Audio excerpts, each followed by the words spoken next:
بسم الله الرحمن الرحيم بسم الله الرحمن الرحيم ومن أحسن قولا ممن دعا إلى الله وعمل صالحا وقال إنني من المسلمين. അല്ലാഹുവിങ്കലേക്ക് ക്ഷണിക്കുകയും സൽക്കർമ്മം പ്രവർത്തിക്കുകയും തീർച്ചയായും ഞാൻ മുസ്ലിങ്ങളുടെ കൂട്ടത്തിലാകുന്നു എന്നു പറയുകയും ചെയ്തവനേക്കാൾ വിശിഷ്ടമായ വാക്ക് പറയുന്ന മറ്റാരുണ്ട്? അസ്സലാമു അലൈക്കും വറഹ്മത്തുള്ളാഹി വബറകാതുഹു. ബിസ്മില്ലാഹിർ റഹ്മാനിർ റഹീം. അൽഹംദുലില്ലാഹി റബ്ബിൽ ആലമീൻ വസ്സലാത്തു വസ്സലാമു അലാ അഷ്റഫിൽ അംബിയാഇ വൽ മുർസലീൻ നബീന മുഹമ്മദിൻ വഅലാ ആലിഹി വസഹ്ബിഹി അജ്മഈൻ. അല്ലാഹുമ്മ അല്ലിംനാ മാ യൻഫഅനാ വൻഫഅനാ ബിമാ അല്ലംതനാ അല്ലാഹുമ്മ സിദ്നാ ഇൽമ. അൽ ബഖറ 197 മുതലുള്ള ആയത്തുകളാണ് ഇൻഷാ അല്ലാഹ് ഇന്ന് കേൾപ്പിക്കുന്നത്. 331 പേജ്. أعوذ بالله من الشيطان الرجيم. بسم الله الرحمن الرحيم. الحج أشهر معلومات فمن فرض فيهن الحج فلا رفث ولا فسوق ولا جدال في الحج وما تفعلوا من خير يعلمه الله وتزودوا فإن خير الزاد التقوى واتقوني يا أولي الألباب. ليس عليكم جناح أن تبتغوا فضلا من ربكم فإذا أفضتم من عرفات فاذكروا الله عند المشعر الحرام واذكروه كما هداكم وإن كنتم من قبله لمن الضالين.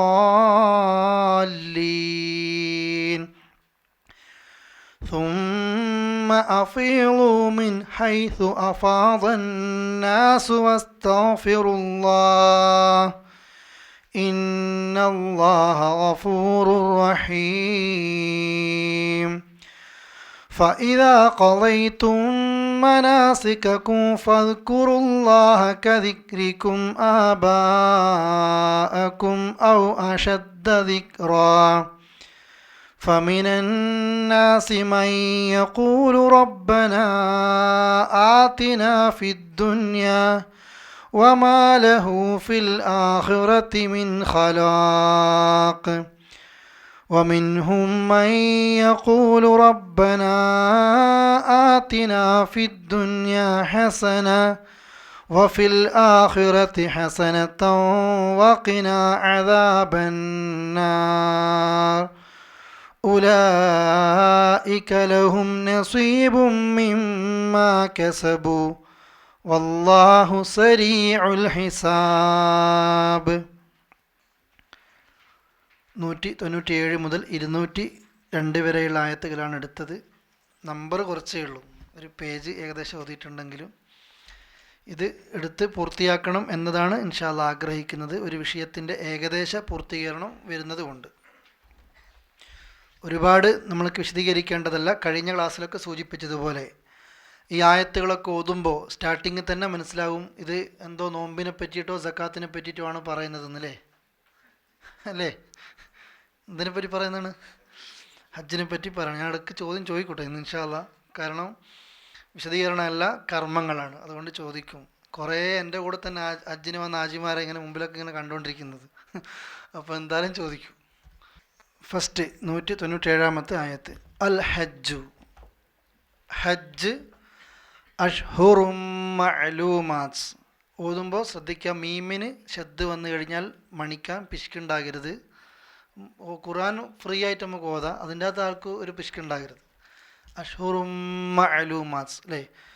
അൽ ഹജ്ജു, ഹജ്ജ് അഷ്ഹുറുൻ, അത് ചില മാസങ്ങളാണ്. മഅലൂമാത്ത്, അറിയപ്പെട്ട ചില മാസങ്ങളിലാണ് ഹജ്ജ്. ഹജ്ജ് ദുൽഹജ്ജിലേ ഉള്ളൂ. പക്ഷെ അറിയപ്പെട്ട മാസം എന്നതുകൊണ്ട് ഉദ്ദേശിക്കുന്നത് ഷവ്വാൽ മുതലാണ് ഹജ്ജിന് വേണ്ടി എന്ത് ചെയ്യുന്നത്, ഇഹ്റാം കെട്ടുന്നത്. ഒരാൾക്ക് നാട്ടിൽ നിന്ന് ഷവ്വാലിൽ ഹജ്ജിന് വരാം, ഇഹ്റാം കെട്ടുക. ദുൽഖഅദിൽ വരാം, ദുൽഹജ്ജിലും വരാം. റമദാനിലേ വന്നിട്ട് എന്തിന് ഇഹ്റാം കെട്ടാൻ പാടില്ല, ഹജ്ജിന് ഇഹ്റാം കെട്ടാൻ പാടില്ല. ആയത്തിൻ്റെ അർത്ഥം ശ്രദ്ധിക്കുക. അൽ ഹജ്ജു, ഹജ്ജ് എന്ന് പറഞ്ഞാൽ അഷ്ഹുറും മഅലൂമാത്ത്, അത് എണ്ണപ്പെട്ട ചില മാസങ്ങളാണ്, അല്ലെങ്കിൽ അറിയപ്പെട്ട ചില മാസങ്ങളാണ്.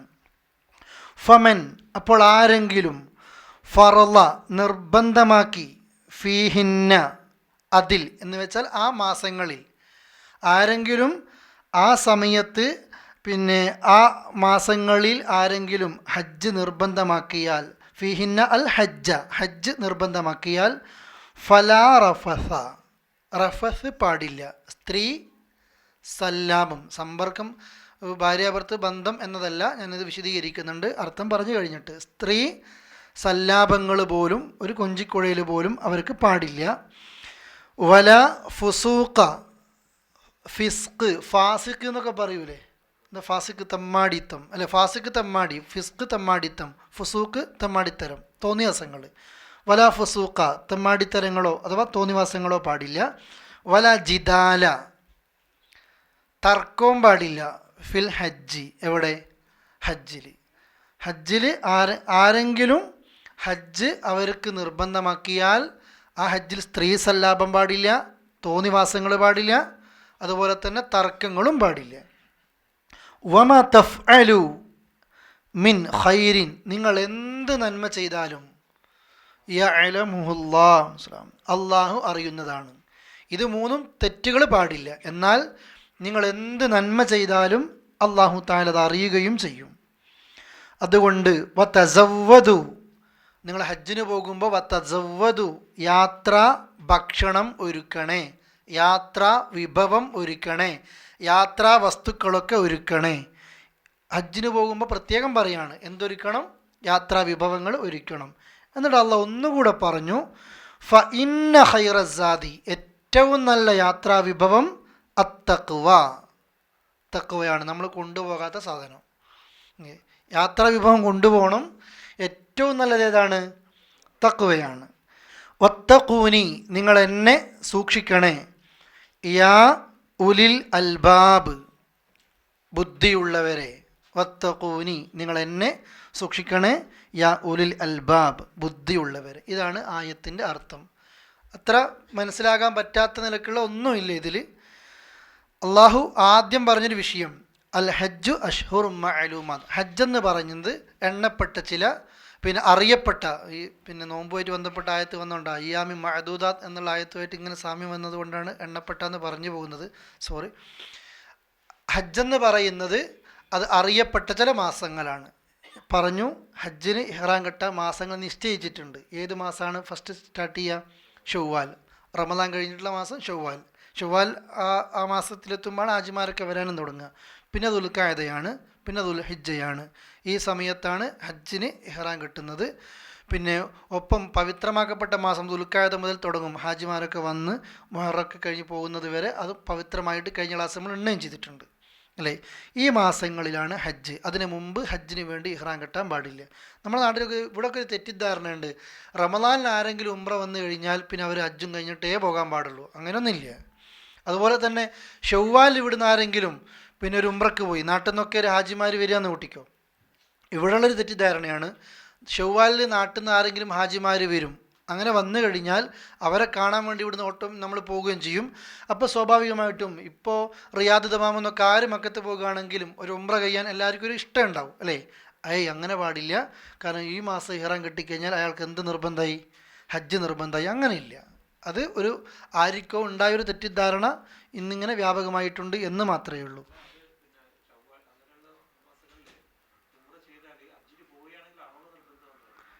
ഏത് കഴിഞ്ഞ ക്ലാസ്സിൽ വന്നിരുന്നു? കഴിഞ്ഞ ക്ലാസ്സിൽ ഉണ്ടായിരുന്നോ? ഇല്ലല്ലേ?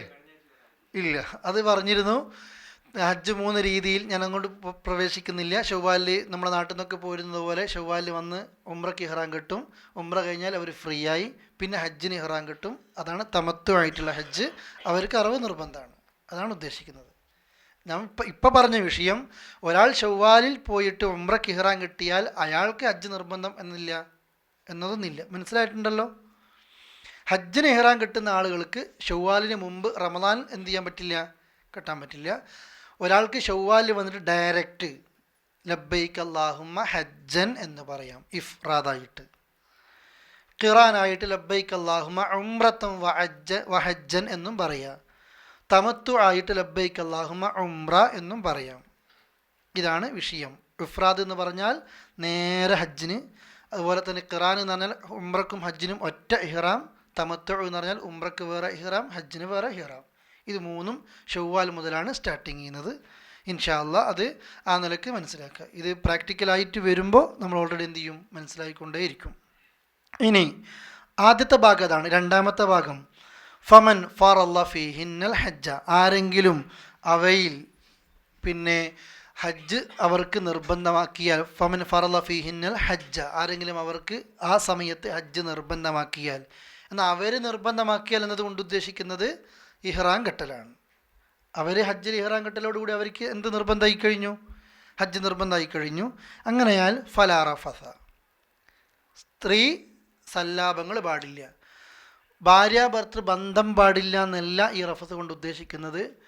ആ ബന്ധത്തിലേക്ക് എത്തിക്കുന്ന പിന്നെ അതിന് മുമ്പുള്ള ദൂതന്മാരില്ലേ, ചുംബനങ്ങളോ അതല്ലെങ്കിൽ ആ നിലക്കുള്ള സംസാരങ്ങളോ ഒരാളെ അതിലേക്ക് എത്തിക്കുന്നത് എന്തൊക്കെയുണ്ടോ അതൊന്നും എപ്പോൾ പാടില്ല, അത് ഹജ്ജിന് പാടില്ല. അത് കഴിഞ്ഞിട്ട് പിന്നെ വലാ ഫുസൂക്ക, തോന്നിവാസങ്ങൾ പാടില്ല. എന്ത് സംസാരങ്ങളിലായിക്കോട്ടെ, പിന്നെ വൃത്തികേടുകൾ പറയുക, അതൊക്കെ ഉണ്ട് കേട്ടോ. പിന്നെ നമ്മൾ അള്ളാൻ്റെ ഖുർആൻ കാണുന്നത് പോലെയല്ല, മിനേത്തെ ടെൻറ്റിലിരുന്നിട്ടോ പണ്ട് കണ്ട സിനിമേൻ്റെ കോമഡിയൊക്കെ പറയും ആൾക്കാർ. ഇങ്ങനത്തെ ഒക്കെ ആൾക്കാരുണ്ട്. ഇവിടെയൊക്കെ എത്തിക്കഴിഞ്ഞാൽ ആ പിന്നെ ആദ്യ തക്കുവ ഉണ്ടാവും. ഇത് ഇവിടുന്നായിട്ട് കോബാർന്നാണെങ്കിൽ കോബാർന്നായിട്ട് ബസ് കയറുമ്പോൾ എന്തോ ഓരോ മൊയിലാരും കൊടുത്ത പുസ്തകം വായിക്കും, ഇപ്പുറം കൊടുത്ത പുസ്തകം വായിക്കും. പോകുന്നതിന് മുമ്പ് 2 CD വരെ കണ്ടിട്ടുണ്ടാവും. ഇത് മദീനയിൽ നിന്ന് അങ്ങോട്ട് എത്തി ഇഹ്റാമൊക്കെ കെട്ടി ആകെ ഇതായിരിക്കും. മിനയിലെത്തി എന്തോ ഒരു ഭക്തിയായിരിക്കും എന്നറിയാം. ഉംറയൊക്കെ കഴിഞ്ഞ് ആ അറഫയും മുസ്ദലിഫൊക്കെ കഴിഞ്ഞ് പിന്നെ ബലി പെരുന്നാളിൻ്റെ ദിവസം എത്തിക്കഴിഞ്ഞാൽ എന്തോ ഒരു വലിയ യുദ്ധം കഴിഞ്ഞ പോലെയാണ്. പിന്നെ ആൾ ഫ്രീ ആയി, എല്ലാ സംസാരങ്ങളും ഉണ്ടാകും. ഇത് എല്ലാ വർഷവും ഉണ്ടാവും. അടി ഉണ്ടാവില്ല അല്ലേ? നമ്മുടെ നാട്ടിൽ മറ്റുള്ള ഭാഷക്കാരൊക്കെ എറിഞ്ഞു വരുമ്പോൾ അറഫേന്നൊക്കെ അങ്ങോട്ടും ഇങ്ങോട്ട് തർക്കങ്ങളും അടികളൊക്കെ കാണുന്നത്, തോന്നിയാസങ്ങൾ പറയുക കണ്ടിട്ടുണ്ട്. നമ്മുടെ നാട്ടിലത്തെ ആജിമാരൊക്കെ ഹജ്ജിൻ്റെ ഡ്യൂട്ടിക്ക് പോകുമ്പോൾ എപ്പോഴും കണ്ടിട്ടുണ്ട്. മുസ്ദലിഫയിൽ ഒരാൾ പിന്നെ കിടന്നുറങ്ങുമ്പോൾ ചവിട്ടിപ്പോയിട്ടേ ഉള്ളൂ. നാട്ടിലത്തെ ഏറ്റവും ലാസ്റ്റ് പറയുന്ന തെറിയുമെന്നാണ് തുടങ്ങിയത് തന്നെ. അങ്ങനത്തെ ആൾക്കാരുണ്ട്. അതുപോലെ തന്നെ നാട്ടിലത്തെ ആളുകളൊക്കെ ഹജ്ജൊക്കെ ഒരു വലിയ എല്ലാവർക്കും സൽക്കാരങ്ങളൊക്കെ കൊടുത്ത് വന്നു. ഒരാൾ മദീനെന്ന് പറഞ്ഞ് കേട്ടിരുന്നു, അള്ളാഹുയൊക്കെ പുറത്തു കൊടുക്കട്ടെ. പിന്നെ ആദ്യം ചില ഫ്ലൈറ്റുകളൊക്കെ മദീനത്തല്ലേ വരിക, മദീന സന്ദർശനം കഴിഞ്ഞിട്ട് മക്കത്തേക്ക് പോകുക. ഹജ്ജ് ബാക്കി ഉണ്ടായിപ്പോയി, അല്ലെങ്കിൽ ഇപ്പം തന്നെ ഞാൻ പോകുകയായിരുന്നു മടുത്ത്. എന്നുവെച്ചാൽ റൂമിൽ നിന്ന് പള്ളിയിലേക്ക് 5 നേരം നടക്കുന്നത് മടിയായിട്ട് ഇവിടെ എത്തിപ്പോയില്ലേ. ഇങ്ങനത്തെ ഒക്കെ ആൾക്കാരുണ്ട്. അതുകൊണ്ട് അള്ളാഹ് പറഞ്ഞത് ഹജ്ജിൽ നിങ്ങൾ കണ്ടില്ലേ, നമ്മൾ ക്ലാസ് എടുക്കുമ്പോഴൊക്കെ എപ്പോഴും പറയും, ഹജ്ജിൽ ഒരു നിസ്കാരത്തിൽ സ്റ്റാർട്ടിങ് തൊട്ട് എൻഡിങ് വരെയുള്ള ദ്വാ എന്തിലില്ല, ഹജ്ജിലില്ല. നിങ്ങൾ ഉണ്ടായിട്ടുണ്ടോ അങ്ങനെ? വജ്ജഹത്ത് മുതൽ മസീദ് ദജ്ജാൽ വരെയുള്ള പ്രാർത്ഥന ഹജ്ജിലില്ല. പക്ഷെ ഹജ്ജ് അള്ളാഹ് നമ്മളെ ഇങ്ങനെ കറക്കിക്കുക. ഏത് വലിയ കൊലകൊമ്പം വന്നാലും 10 കിലോമീറ്റർ നടക്കാണ്ടോ എനിക്ക് കഴിയൂല, മുസ്ദലിഫയിൽ ഉറങ്ങാതെ എനിക്ക് കഴിയൂല.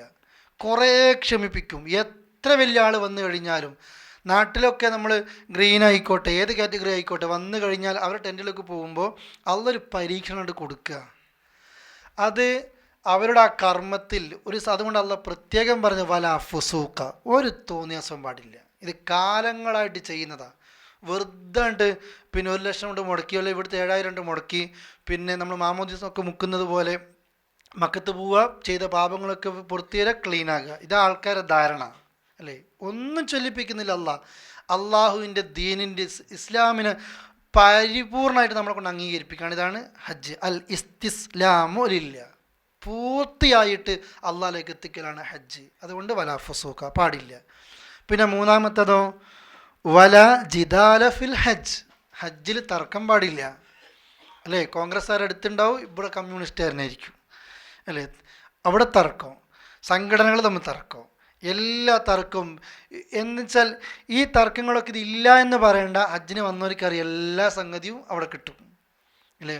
100 ആളുണ്ടെങ്കിൽ 100 ആൾക്കും 100 കാര്യം പറയാനുണ്ടാകും. കാരണം ഒരു പണിയും ഇല്ലല്ലോ, ഡ്യൂട്ടി ഇല്ല, തിരക്കില്ല, ടെൻറ്റിൽ ഇങ്ങനെ എസിയിൽ ഇങ്ങനെ ഇരിക്കുകയാണ്, ദിക്ർ അല്ലേ. സാധാരണ നമ്മൾ ഇപ്രാവശ്യമൊക്കെ പറയലുണ്ട്, സുബ്ഹാനല്ലാഹ് ഒരു ജ്യൂസ് കുടിക്കും, അസ്തഗ്ഫിറുല്ലാഹ് അടുത്ത ജ്യൂസ് കുടിക്കും, ഇഷ്ടം പോലെ ഉണ്ടാവും, ഫുഡ് ഉണ്ടാവും. പിന്നെ തർക്കിക്കാനൊരു പ്രശ്നം, ആളുകൾക്ക് എന്തെങ്കിലും ജോലി വേണ്ടേ, എല്ലാവരും 24 മണിക്കൂർ ടെൻറ്റിൻ്റെ ഉള്ളിൽ ഉണ്ടാക്കുക. അള്ളാഹ് അതാണ് ഒരു പരീക്ഷണം തരുന്നത്. ഹജ്ജിൻ്റെ അകത്ത് ഇത് 3 ഉണ്ടാകണം, എങ്കിലേ ഈ ഉമ്മ പെറ്റ മക്കളെ പോലെയൊക്കെ വരൂ. നമ്മളെ ധാരണ ഇത് അഡ്വാൻസ് കൊടുത്താൽ തന്നെ നമ്മൾ ഏകദേശം ആയി കഴിഞ്ഞു എന്നുള്ള. അങ്ങനെയല്ല, ശരിക്കും നമ്മൾ പഠിക്കണം. ഹജ്ജിൽ ഒരു കാരണവശാലും ഹജ്ജിൻ്റെ അകത്ത് ഹജ്ജിൽ ഈ നിലക്ക് ഭാര്യയുടെ ആ നിലക്കുള്ള സല്ലാപങ്ങൾ പാടില്ല. അത് മിക്കവാറും ഉണ്ടാവില്ല അല്ലേ. കാരണം ഇവിടെ വല ഫുസൂക്ക, വില തോന്നിയാസത്തിലായിരിക്കും, മോശപ്പെട്ട സംസാരത്തിലായിരിക്കും, വല ജിദാല ഫിൽ ഹജ്ജ്, വല്ലാത്ത തർക്കത്തിലുമായിരിക്കും. ഇത് നമ്മൾ കൂടുതലൊന്നും വിശദീകരിക്കേണ്ട. ഇത് 3 നമ്മുടെ അമല് ബാത്തിലായി പോകുന്ന സമയം ഒരിക്കലും തർക്കം പാടില്ല, വൃത്തിയായിട്ട് രീതിയിൽ തോന്നിയാസങ്ങളും പാടില്ല, ഹജ്ജിൽ പ്രത്യേകം പാടില്ല. അതുകൊണ്ടാണ് റസൂലുള്ളാഹി സ്വല്ലല്ലാഹു അലൈഹി വസല്ലം എന്ത് പറഞ്ഞത്, മൻ ഹജ്ജ ഫലം യർഫുസ് വലം യഫ്സുഖ്, ആരെങ്കിലും സ്ത്രീ സല്ലാപങ്ങളുമായി ബന്ധപ്പെട്ട് പോയിട്ടില്ല, തോന്നിവാസങ്ങൾ ചെയ്തിട്ടില്ല എങ്കിൽ, ആ നിലക്കാണ് അവൻ ഹജ്ജ് ചെയ്തതെങ്കിൽ, റജഅ കവാലത്തി ഉമ്മ, അവൻ്റെ ഉമ്മ പ്രസവിക്കുന്ന സമയത്ത് അവൻ എങ്ങനെയാണോ ഉള്ളത് അതുപോലെ അവൻ വരും. അള്ളാഹു ആ കൂലി നമ്മൾക്കൊക്കെ നൽകുമാറാകട്ടെ. ഇല്ലെങ്കിൽ നാട്ടുകാരുടെ ലിസ്റ്റിൽ ഹാജിയായിരിക്കും, അള്ളാഹിൻ്റെ ലിസ്റ്റിൽ പണ്ടത്തെ മയമാക്കിനിരിക്കും. അത് ആ നിലക്കിന് എന്ത് ചെയ്യണം, നമ്മൾ മനസ്സിലാക്കണം. പിന്നെ ഇതൊന്നും പാടില്ല. എന്നിട്ട് അള്ളാഹ് പറയാം, വമാ തഫ്അലൂ മിൻ ഖൈരിൻ യഅലമുഹുല്ലാഹ്, നിങ്ങൾ എന്ത് നന്മ ചെയ്താലും അള്ളാഹ് അറിയും. ചെയ്യുന്നതൊന്നും എന്തില്ല, പാഴായി പോകുന്നില്ല, നടക്കുന്നുണ്ട്, ഓടുന്നുണ്ട്, എറിയുന്നുണ്ട്, പ്രയാസം സഹിക്കുന്നുണ്ട് അല്ലേ, അതൊന്നും അള്ളാഹ് അറിയാതെ പോകുന്നില്ല. തർക്കിക്കുന്നതും അള്ളാഹ് അറിയും, ഇതും അറിയും. തർക്കമൊക്കെ ഇഷ്ടം പോലെ നമ്മൾ കാണലുണ്ടല്ലേ, ഇപ്പോൾ ക്ലാസ്സിലൊക്കെ പറയലുണ്ട്, എന്താ ഞാൻ പൈസ കൊടുത്തിട്ടില്ലേ, അവിടെ എന്താ പപ്പടം അങ്ങനെ, എൻ്റെ പപ്പടം എന്താ വക്ക് പൊട്ടിയിട്ടുള്ളത്, അതുപോലെ തന്നെ അവിടെ എന്താ എത്തുമ്പോൾ ഫുഡ് തീർന്നുപോയി, ഇവിടെ എനിക്ക് എത്തുമ്പോഴത്തേക്ക് എന്താ ഫുഡ് കഴിഞ്ഞു പോയത്, അന്ന് എനിക്കും വേണ്ടേ, നീതി കാണിക്കണ്ടേ. ആകെ ഒരു ഇറച്ചി കഷ്ണത്തിനാണ് പറയുക, 24 മണിക്കൂർ അത് തന്നെയായിരിക്കും തിന്നുണ്ടാവുക. ആളുകളൊക്കെ ഈ നിലക്കാണ്. ഇത് ഞാൻ പറയാൻ കാരണം എന്താണെന്നറിയോ, നമ്മൾ ഒരു ഹജ്ജിന് തീരുമാനിക്കുമ്പോൾ ആ ടൈം മുതൽ ചിന്തിക്കണം, എൻ്റെ ലക്ഷ്യം ഹജ്ജ് ചെയ്യുക എന്നുള്ളതാണ്, ബാക്കിയൊന്നും വിഷയമല്ല. മാന്യമായി ചെയ്യുന്ന ആൾക്കാരുണ്ട്, അവർ മാന്യമായി ഹജ്ജിൽ എന്ത് ചെയ്യും, ശ്രദ്ധിക്കും.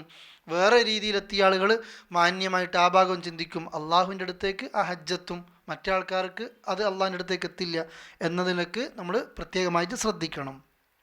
അതുകൊണ്ട് എന്ത് നന്മ ചെയ്താലും വെറുതെ എന്ന് വിചാരിക്കേണ്ട, അള്ളാഹ് അറിയും എന്ന് മാത്രമല്ല, അള്ളാഹ് അതിനനുസരിച്ച് കൂലി നൽകുകയും ചെയ്യും. ഹജ്ജിൻ്റെ കൂലി എന്താണ്, സ്വർഗം അല്ലേ. പിന്നെ ഹജ്ജിൻ്റെ കൂലി, പിന്നെ ആരെങ്കിലും അള്ളാഹ്ക്ക് വേണ്ടിയുള്ള ഹജ്ജ്, എങ്ങനെ റസൂൽ കരീം സ്വല്ലല്ലാഹു അലൈഹി വസല്ലം പറഞ്ഞത്, 5 നേരത്തെ നിസ്കാരം അതിനിടയ്ക്കുള്ള തെറ്റിന് പരിഹാര, നോമ്പ് അതിനിടയ്ക്കുള്ള തെറ്റിന് പരിഹാര അല്ലേ. അതുപോലെ തന്നെ പിന്നെ എന്നിട്ട് ഉംറ എന്ന് പറഞ്ഞാൽ അതിന് 2 ഉംറക്കിടയിലെ തെറ്റിന് പരിഹാര, ഒരു റമദാൻ കഴിഞ്ഞ് അടുത്ത റമദാൻ അതിനിടയിലെ തെറ്റുകൾക്ക് പരിഹാര. അവസാനം പറയാണ്, ആരെങ്കിലും അള്ളാഹ്ക്ക് വേണ്ടി ഹജ്ജ് ചെയ്താൽ ലൈസ ലഹു ജസാൻ ഇല്ലൽ ജന്ന, സ്വർഗ്ഗം അല്ലാത്തൊരു കൂലി ഹജ്ജിനില്ല. കാരണം അത്ര ക്ഷമ വേണം. അതുകൊണ്ട് തന്നെ വതസവ്വദു, നിങ്ങൾ യാത്രാ വിഭവങ്ങൾ ഒരുക്കണേ. ഏത് യാത്രക്കും യാത്രാ വസ്തുക്കൾ ഒരുക്കണം. ഇവിടെ പ്രത്യേകം ശ്രദ്ധിക്കണം, അള്ളാഹ് 2 കാര്യം പറഞ്ഞിട്ടുണ്ട്. അതിൽ ഒന്നാമത്തത് യാത്രക്കുള്ള കാര്യങ്ങളൊക്കെ ഒരുക്കണം. യാത്ര ആർക്കും പ്രയാസം ഉണ്ടാക്കരുത്. ഒരു ഉദാഹരണം പറയാം കേട്ടോ. ഈ ഇഹ്റാമിൽ കുളിക്കുന്നതിൻ്റെ മുമ്പ് മുടി നീക്കണം, നഖം വെട്ടണം എന്നൊക്കെ എല്ലാവരും പറഞ്ഞിട്ടുണ്ടാവും അല്ലേ. ഇത് 3 മക്കളൊക്കെ എടുത്തിട്ടുണ്ടാവും ചില സ്ത്രീകളൊക്കെ. പിന്നെ നമുക്ക് ബസ് 40 മിനിറ്റ് അനുവദിക്കുക, അപ്പോൾ ഉണ്ടാവും ഈ നെയിൽ കട്ടറൊക്കെ എടുത്തിട്ട് അവിടെ ഇങ്ങനെ വെട്ടാൻ പോവാണ് അല്ലേ. ഒരാളിങ്ങനെ വൈകിപ്പിച്ചാൽ മതി, കംപ്ലീറ്റ് ആൾക്കാർക്ക് പ്രശ്നമാണ്. അതുപോലെ തന്നെ ഓരോരുത്തർക്കും പല ആവശ്യങ്ങളും ഉണ്ടാവും. യാത്രക്ക് മുൻകൂട്ടി ഒന്നും ഒരുക്കൂല, അവിടെ എത്തിക്കഴിഞ്ഞാൽ മൊബൈലും ഓഫാക്കും, ഇയാളതിന് പോയിട്ടുണ്ടാവും. കാരണം ഇയാൾക്ക് ഉറപ്പാണ് എന്നെ കൂട്ടാതെ എന്തായാലും പോകില്ല. ഇങ്ങനെ ഇടങ്ങാറാക്കുന്ന ആൾക്കാരുണ്ടാവും. അങ്ങനെയല്ല, യാത്രാ വസ്തുക്കൾക്ക് എന്ത് പറഞ്ഞു കഴിഞ്ഞാലും ഞാനാണ് യാത്ര ചെയ്യുന്നത്, എനിക്ക് എന്തൊക്കെ ആവശ്യമുണ്ടെന്ന് എനിക്കറിയാം, അത് ഒരുക്കിയിട്ടേ പോകാം. നമ്മുടെ ഹജ്ജ് എന്നല്ല, സംഘത്തിൽ എപ്പോൾ യാത്ര ചെയ്ത് കഴിഞ്ഞാൽ നമ്മൾ മനസ്സിലാക്കണം, എന്നെ കാത്തിട്ട് ഒരാളും ബുദ്ധിമുട്ടരുത്. അവർക്ക് വേണ്ടി ഞാൻ കാത്തു നിൽക്കും, പക്ഷേ എനിക്ക് വേണ്ടിയിട്ട് ആര് കാത്തു നിൽക്കരുത്, അവർ കാത്തു നിൽക്കരുത്. അസുഖങ്ങളോ സാന്ദർഭികമായി ഉണ്ടാകുന്ന വിഷയങ്ങളോ അല്ല, പൊതുവെ യാത്രയിൽ എപ്പോഴും ഒരു ഉടായ്പ ഉണ്ടാവും, എല്ലാം കൊളാക്കാൻ അല്ലേ. അത് ഉംറയിലായിക്കോട്ടെ, ഹജ്ജിലായിക്കോട്ടെ, സാധാരണ യാത്രയിലായിക്കോട്ടെ, എപ്പോഴും ഒരു പരീക്ഷണമായിട്ട് അവിടെ ഉണ്ടാവും. നമ്മൾ ആ തലയായിട്ട് മാറരുത്. ഞാനത് സന്ദർഭം കിട്ടിയപ്പോൾ പറഞ്ഞ കേട്ടോ, അത് ഒരിക്കലും നമ്മൾ എന്ത് ചെയ്യരുത്, ആ നിലക്ക് ആകരുത്. പിന്നെയോ അള്ളാഹ് പറയാ ഫ ഇന്ന ഖൈറ സാദി അത്തഖ്വ, യാത്രാ വിഭവത്തിൽ ഏറ്റവും ഖൈറായത് ഏതാണ്? തഖ്വയാണ്. തഖ്വയാണ് കൊണ്ടുപോകേണ്ടത്. രണ്ട് വ്യാഖ്യാനമുണ്ട്. ഒന്ന്, എല്ലാ നിലക്കും ആൾക്കാരോടൊന്നും യാചിക്കാത്ത നിലക്ക് ഓൻ്റെ കാര്യം സൂക്ഷിക്കുക. രാവിലെ എണീക്കുമ്പോൾ തന്നെ ബ്രഷ് കൊടുത്തിട്ടുണ്ടാവും അപ്പുറത്ത് വന്ന് പേസ്റ്റിന്. അത് കഴിഞ്ഞിട്ടുണ്ടാവും നീ കുളിച്ച് കഴിഞ്ഞോ, എന്നാൽ നിൻ്റെ സോപ്പ് നിൽക്കുക അല്ലേ. എണ്ണ കൊടുത്തിട്ടുണ്ടോ, എണ്ണ. ഇയാൾക്ക് സാധാരണ നമ്മൾ നാട്ടിൽ പറയും, രണ്ടാൾ യാത്ര പോയി കഴിഞ്ഞാൽ ഒരു നല്ല പൈസക്കാരനും യാത്ര പോകുന്നു, ഒപ്പം ഒരു പാവപ്പെട്ടവരും യാത്ര പോകുന്നുണ്ടാവും. ആ പൈസക്കാരൻ നല്ലൊരു 500 1000 ഇങ്ങനെ കീസയിൽ വെച്ചിട്ടുണ്ടാവും. ബസ് കയറിയാൽ ചില്ലറയില്ല, അത് മറ്റേ ആൾക്ക് തലയിലായി. ഹോട്ടലിൽ കയറിയാൽ ചില്ലറില്ല, അതുമായി. വൈകുന്നേരം യാത്ര കഴിഞ്ഞ് വന്ന് നോക്കിയാൽ 1500 അങ്ങനെ തന്നെ അവിടെ ഉണ്ടാവും, മറ്റാൾ ഫുള്ള് കഴിഞ്ഞിട്ടും ഉണ്ടാവും. ഇതുപോലെയാണ് ഹജ്ജിലോ ഉംറയിലോ യാത്രയിലോ ഒന്നും എടുക്കൂല. ആ നിലക്ക് സൂക്ഷ്മത. ഒരു വ്യാഖ്യാനം അങ്ങനെയാണ്. ഈ എപ്പോഴും ആളുകൾക്ക് ഇങ്ങനെ ശല്യം ചെയ്യുന്ന സ്വഭാവം ഉണ്ടാകരുത്. അതിനേക്കാൾ ഗൗരവമാണ് യാത്രയിൽ തഖ്വയാണ്. അള്ളാനെയാണ് ഏറ്റവും സൂക്ഷിക്കേണ്ടത്. ഒരു യാത്രയിൽ ഒരാളെപ്പറ്റി എപ്പോഴും അറിയാൻ പറ്റും, ഇയാൾ എങ്ങനെയാണ്. അത് മിക്കവാറും ഹജ്ജിൽ പ്രത്യേകം അറിയാൻ പറ്റും. കാരണം ഒന്നിച്ച് യാത്ര, ഒന്നിച്ച് താമസം, ഒന്നിച്ച് കിടത്തം ഒക്കെ ഉണ്ടാവുമല്ലോ അല്ലേ. അള്ളാഹുവിനെ സൂക്ഷിക്കുന്നൊരു സൂക്ഷ്മതാബോധം നിങ്ങൾക്ക് എപ്പോഴും ഉണ്ടാകണം. യാത്രയിലൊക്കെ എടുത്തിട്ടുണ്ടാകും. അച്ചാറ് വരെ അഥവാ കിട്ടിയിട്ടില്ലെങ്കിലോ എന്ന് കരുതിയിട്ട് അതുവരെ കരുതിയിട്ടുണ്ടാകും അല്ലേ. ഓരോ ഇങ്ങനെ ഹജ്ജിനൊക്കെ പോകുമ്പോൾ ഡൗട്ട് ചോദിക്കും, തലേനുണ്ടാവും ഉസ്താദെ, പുതപ്പുണ്ടാവും ഉസ്താദെ അല്ലേ, ലൈറ്റ് ഇട്ടിട്ടാണ് ഉറങ്ങുക, ലൈറ്റ് ഓഫാക്കിയിട്ടാണ് ഉറങ്ങുക, കാരണം ലൈറ്റ് ഇട്ട് ഉറങ്ങി എനിക്ക് പ്രശ്നമാണ്, ലൈറ്റ് ഓഫാക്കി ഉറങ്ങിയ പ്രശ്നങ്ങളൊക്കെ എല്ലാം നോക്കും. ഇതെല്ലാം ആൾക്കാരുടെ ധാരണ. അതുണ്ടോ, സൗകര്യങ്ങളൊക്കെ ഉണ്ടാകുമോ, എങ്ങനെയാണ്, സെപ്പറേറ്റ് റൂം കിട്ടുമോ ടെൻറ്റിൽ, ഇതൊക്കെ അന്വേഷിക്കും. പക്ഷെ ആരും തഖ്വ എന്ത് ചെയ്യില്ല, അന്വേഷിക്കില്ല. ഹജ്ജിന് പോകുന്നത് ശരിക്കും എന്തിനാണ്?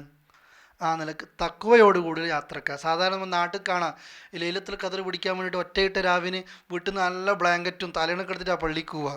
അതിന് ലൈലത്തുൽ ഖദർ ആണ്ട് ഇരുന്ന് ദിക്റ് ചെല്ലാനല്ല, പള്ളിയിൽ പോയിട്ട് കിടന്നിട്ട് ഉറങ്ങും. എന്നാൽ ലൈലത്തുൽ ഖദർ വന്ന് മേത്ത് പോകുന്ന മാതിരി ആൾക്കാരെ ധാരണ. ഈ നിലക്ക് തന്നെയാണ് ഒരു ഹജ്ജിൻ്റെ യാത്രയും. അങ്ങനെയല്ല, യാത്രയിൽ പോകുമ്പോൾ പരമാവധി ഇത് ഹജ്ജിൻ്റെ യാത്രയാണ്, എനിക്ക് സ്വർഗം കിട്ടുന്ന യാത്രയാണ്, ഞാൻ തിരിച്ചു വരുമ്പോൾ ഹാജിയാണ്, മക്കത്തേക്ക് ഹജ്ജിൻ്റെ ഇബ്രാഹിം നബിയുടെ വിളിക്ക് ഉത്തരം നൽകിക്കൊണ്ടാണ് പോകുന്നത് എന്ന രീതിയിൽ പരമാവധി തഖ്വയായിരിക്കണം. കൈ മുതൽ ഏത് സമയത്തും, ഹജ്ജിൽ അല്ല ഏത് യാത്രയിൽ നമ്മൾ എന്ത് ചെയ്യണം, തഖ്വ കൈ മുതലാക്കണം. അതുകൊണ്ടാണ് യാത്രയിലെ ദുആ നിങ്ങൾ നോക്കിയത്. ദുആഉ സഫർ എന്നവന് സൗദി ഫ്ലൈറ്റിലൊക്കെ നിങ്ങൾക്ക് പറഞ്ഞു തരുന്ന ദുആ ഇല്ലേ അല്ലേ. പഠിച്ചോനെ, ഈ യാത്രയിൽ ഞാൻ നിന്നോട് ചോദിക്കുന്നുണ്ട് ഒരുപാട് കാര്യങ്ങൾ. യാത്രയിൽ ഞാൻ നിന്നോട് രക്ഷ തേടുന്നു അല്ലാഹുവേ. മോശപ്പെട്ട കാഴ്ച, എൻ്റെ ധനത്തിൽ, എൻ്റെ സമ്പാദ്യത്തിലൊക്കെ ഞാൻ തിരിച്ചു വരുമ്പോഴത്തേക്കുള്ള പ്രയാസങ്ങളൊക്കെ അള്ളാഹിനോട് കാവൽ ചോദിക്കുക. ഇങ്ങനെ യാത്ര പോകുന്ന ഒരാൾ ഒരിക്കലും എന്ത് ചെയ്യൂല, അള്ളാഹിനെ മറന്നിട്ട് യാത്ര ചെയ്യില്ല. ആ മനുഷ്യൻ ഒരു കയറ്റം കയറുമ്പോൾ അള്ളാഹു അക്ബർ എന്ന് പറയും. വാഹനം കയറ്റം കയറുമ്പോൾ ഡ്രൈവർമാർ പറയണം, യാത്രക്കാർ പറയണം. നമ്മൾ ഫ്ലൈറ്റോ, നമ്മൾ അതുപോലെ തന്നെ ഫ്ലൈറ്റ് പൊങ്ങിപ്പോവുകയാണ്, അള്ളാഹു അക്ബർ പറയണം. നമ്മൾ ബസ് പോവുകയാണ്, കയറ്റം കയറുമ്പോൾ അള്ളാഹു അക്ബർ പറയണം. ഒരിറക്കം ഇറങ്ങിക്കൊണ്ടിരിക്കുക, സുബ്ഹാനല്ലാഹ് പറയണം. ഏത് സമയത്തും അവൻ ആരെയാണ് സൂക്ഷിക്കുന്നത്? അള്ളാഹിനെ സൂക്ഷിക്കുകയാണ്. നമ്മൾ ടയർ കണ്ടീഷനാണോ നോക്കും, ബ്രേക്ക് കണ്ടീഷനാണോ നോക്കും, ഓയിൽ റെഡിയാണോ നോക്കും, ഒക്കെ നോക്കും. പക്ഷേ അള്ളാഹ്ക്ക് വേണ്ടിയിട്ടുള്ള ഒന്നും നമ്മൾ ചെയ്യൂല. ഇതാരെ തൗഫീഖ് കൊണ്ടാണ് പോകുന്നത്? അള്ളാഹുവിൻ്റെ തൗഫീഖ് കൊണ്ട് പോകുന്നു. പക്ഷേ ആ യാത്രയിൽ നമ്മൾ ആരെ മറക്കുന്നു? അള്ളാഹിനെ മറക്കുന്നു. ഫ്ലൈറ്റ് അള്ളാഹിൻ്റെ ഒരു നിയന്ത്രണത്തിൽ ഇങ്ങനെ പാറി പറന്ന് പോകുമ്പോഴാണ് അവന് ഇഷ്ടമുള്ള ഫിലിമും കണ്ടിട്ട് ഇങ്ങനെ പോകുന്നത് അല്ലേ. ആകാശത്ത് വെച്ചിട്ടായി തോന്നിയ ദിവസം ഒരു സെക്കൻഡ് കൊണ്ട് കത്തിച്ചാമ്പലാകാം. അവിടെ പോലും ആരെ മറക്കുന്നു? അള്ളാഹിനെ മറക്കുന്നു, കുടിക്കുന്നു, കൂത്താടുന്നു. എല്ലാവരും, ആണുങ്ങളും പെണ്ണുങ്ങളും ഒക്കെ യാത്രയിൽ അങ്ങനെയാണ്. ഇവിടുന്ന് പർദ്ദ ധരിച്ച സ്ത്രീ, ഭർത്താവിൻ്റെ കൂടെ പർദ്ദ ധരിച്ച സ്ത്രീകൾ ദമാമിലെത്തിയിട്ട് അവസാനമുണ്ട് എമിഗ്രേഷനും കഴിഞ്ഞിട്ട് ഒരു ബാത്റൂമിൽ പോയി കഴിഞ്ഞാൽ തിരിച്ചു വരുമ്പോൾ അബായ ബാഗിലുണ്ടാക്കുക അല്ലേ. പിന്നെ ആൾ മാറി, പിന്നെ വേറെ രീതിയായി. ഈ നിലക്ക് പോലും തോന്നിവാസങ്ങൾ കാണിക്കുന്ന ആളുകൾ, ഇത് ആരെ പറ്റിക്കാനാണ് എന്ന് സ്വയാണ് എന്ത് ചെയ്യേണ്ടത്, ഓരോരുത്തരും ചിന്തിക്കേണ്ടത്. അള്ളാഹ് പറയുന്നു, വത്തഖൂനി, നിങ്ങൾ എന്നെ സൂക്ഷിക്കണേ. നാട്ടുകാർ കാണുന്നുണ്ടോയെന്നല്ല, ആൾക്കാരറിയുന്നുണ്ടോയെന്നല്ല, നിങ്ങൾ എന്നെ സൂക്ഷിക്കണേ. യാ ഉലിൽ അൽബാബ്, ബുദ്ധിമാന്മാരെ, ബുദ്ധിയുള്ളവരെ. ഇല്ലാത്ത കന്നാലുകൾ എന്തെങ്കിലും ചെയ്തോട്ടെ, നിങ്ങൾക്ക് ബുദ്ധിയുണ്ടോ?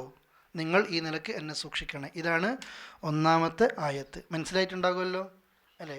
ഏത് സമയത്തും സൂക്ഷിക്കുക. രണ്ടാമത്, ലൈസ അലൈക്കും നിങ്ങൾക്ക് കുഴപ്പമില്ല, പ്രശ്നമില്ല. ലൈസ അലൈക്കും നിങ്ങൾക്കില്ല, ജുനാഹുൻ ഒരു കുഴപ്പമില്ല. ലൈസ അലൈക്കും ജുനാഹുൻ നിങ്ങൾക്ക് ഒരു പ്രശ്നവുമില്ല. അന്തബ്തഗു നിങ്ങൾ തേടുന്നത്, ഫളൻ അല്ലാഹു ഔദാര്യം, മിർ റബ്ബിക്കും നിങ്ങളുടെ റബ്ബിങ്കിൽ നിന്നുള്ള. ലൈസ അലൈക്കും ജുനാഹുൻ നിങ്ങൾക്ക് പ്രശ്നമില്ല. അന്തബ്തഗു നിങ്ങൾ തേടുന്നത്, ഫളൻ മിർ റബ്ബിക്കും നിങ്ങളുടെ റബ്ബിങ്കിൽ നിന്നുള്ള ഫള്. ഉദ്ദേശിക്കുന്നത് പിന്നെ ആദ്യകാലങ്ങളിലൊക്കെ ഒരു ധാരണ ഉണ്ടായിരുന്നു. പിന്നെ ഇപ്പോൾ നിങ്ങൾ കാണാം, ഈ ഇവിടെ എത്തുമ്പോൾ സേലുൽ കബീർ എത്തുമ്പോൾ ത്വായിഫിലേക്ക് എത്താൻ നോക്കുമ്പോൾ ഒക്കാൽ സൂക്ക് ഒക്കാൽ എന്നുള്ളൊരു ചന്ത കാണാം. ഇപ്പോഴും ഒക്കാൽ ചന്ത എന്നുള്ളത് സൗദി അറേബ്യയിലെ ഒരു ഉത്സവമാണ്. പണ്ടേ അറബികളുടെ ഒരു മാർക്കറ്റായിരുന്നു ഒക്കാൽ. അതുപോലെ തന്നെ വേറൊരു മാർക്കറ്റായിരുന്നു മജ്ന. അതുപോലെ തന്നെ ദുൽ ഹിജാസ് ഈ ജാഹിലിയ കാലത്തെയുള്ള മാർക്കറ്റാണ്. ഈ ഉമറിൻ്റെ ഒക്കെ ചരിത്രത്തിൽ കാണാം, ഉമർ റളിയല്ലാഹു അൻഹു ഉക്കാദി ചന്തയിലേക്ക് നേരം വെളുത്താൽ പോകും. വൈകുന്നേരം വരുമ്പോൾ ഒരാളെ കൊന്നിട്ട് എങ്ങോട്ടേക്ക് വരത്തുള്ളൂ? വീട്ടിലേക്ക് വരത്തുള്ളൂ. അതൊരു മിനിമമാണ്. അപ്പോൾ അങ്ങനെ എല്ലാവരും കൂടുന്ന ചന്തയാണ് ഇവിടെ ഉക്കാദ്. ഈ ഉക്കാദിലൊക്കെ നല്ല കച്ചവടം നടക്കലുണ്ടായിരുന്നു. പക്ഷെ പിന്നെ സഹാബികൾക്കൊരു ധാരണ, ഹജ്ജിൻ്റെ സമയം എത്തുമ്പോൾ ഹജ്ജ് കച്ചവടമൊന്നും പാടില്ല. അള്ളാഹ് പറയണം, മറുപടി കൊടുക്കണം, തിരുത്തുകയാണ്. അല്ല, ഹജ്ജിലും നിങ്ങൾക്ക് എന്ത് നടത്താം? കച്ചവടം നടത്താം. ഉമർ റളിയല്ലാഹുവിനോടൊക്കെ മറ്റൊരു സഹാബി അബൂ സാലിഹ് റളിയല്ലാഹു ചോദിക്കുന്നുണ്ട്, ഉമറെ യാ അമീറുൽ മുഅ്മിനീൻ, ഉമറെ നിങ്ങൾ റസൂലുള്ളാഹിൻ്റെ കാലത്തൊക്കെ ഹജ്ജ് ചെയ്യുമ്പോൾ കച്ചവടം നടത്താറുണ്ടായിരുന്നോ? അദ്ദേഹം പറഞ്ഞു, അറബികൾക്ക് ഹജ്ജിൻ്റെ ആ സീസൺ അല്ലാതെ വേറെ ഏത് സീസണാണ് വരാൻ പോകുന്നത്? ഇബ്നു ഉമറിൻ്റെ റിപ്പോർട്ടുകൾ കാണാം, വേറെ എത്രയോ ഹദീസുകളിൽ കാണാം, അഥവാ സഹാബികളുടെ റിപ്പോർട്ടുകളിൽ കാണാം, അവരൊക്കെ ഹജ്ജിൻ്റെ സമയത്ത് എന്ത് നടത്തിയിരുന്നു? കച്ചവടം നടത്തിയിരുന്നു. തഫ്സീറുകളിൽ കാണാം വിശദീകരിക്കുമ്പോൾ ഇഹ്റാമിന് മുമ്പും ഇഹ്റാമിന് ശേഷവും ദുൽഹജ്ജിൻ്റെ ഏത് സമയത്തും അവർക്ക് എന്ത് ചെയ്യാം? ഹജ്ജും ചെയ്യാം, ഒപ്പം എന്തും നടത്താം? കച്ചവടം ചെയ്യാം. ഇനി നാളെ എല്ലാവരും കൂടി തീരുമാനിക്കുന്നുണ്ട് ഇനി അടുത്ത വർഷത്തെ ഹജ്ജ് എന്തായാലും ആയി. ആ നിലയ്ക്ക് ഇപ്പോൾ അറബികൾ ഇപ്പോഴും ചെയ്യലുണ്ട്. നമ്മുടെ കൂടെ വരുന്ന ടെൻറ്റിന് മുത്തഫാറൊക്കെ അവരെന്ത് ചെയ്യും? അവർ ബിസിനസ് നടത്തുന്നുണ്ട്. മിനയിൽ ടെൻറ്റ് കെട്ടിയിട്ടുള്ള ബിസിനസ്. അവരൊക്കെ നമ്മൾ നോക്കിയേ, നമ്മുടെ കൂടെ എവിടെ ഉണ്ടാവും? അവർ അറഫയിലും ഉണ്ടാവും. അല്ലാഹു തആല അനുവദിച്ചതാണ് ഈ കച്ചവടം. എന്തിൻ്റെ കൂടെ? ഹജ്ജിൻ്റെ കൂടെ. അവ്യക്തത ഉണ്ടോ എന്തെങ്കിലും? ഇനി അതെങ്ങനെയാണ് അവിടെ കച്ചവടം കിട്ടുക എന്നുള്ളതായിരിക്കും അടുത്തല്ലേ, സ്റ്റാൾ കിട്ടുക ചിന്ത. ലൈസ അലൈക്കും ജുനാഹുൻ പറ്റും. ഹജ്ജിലെ കച്ചവടം തന്നെ ഇഹ്റാം കെട്ടിക്കൊണ്ട് തന്നെയാണ്, ഒരു പ്രശ്നമില്ല. ഹജ്ജിൻ്റെ ദിക്റിനൊന്നും എന്ത് ചെയ്യൂല? ബാധിക്കൂല. ലൈസ അലൈക്കും ജുനാഹുൻ നിങ്ങൾക്ക് കുഴപ്പമില്ല. അന്തബ്തഗു ഫളൻ മിർ റബ്ബിക്കും നിങ്ങളുടെ റബ്ബിങ്കിൽ നിന്നുള്ള ഫള് പിന്നെ തേടുന്നത്.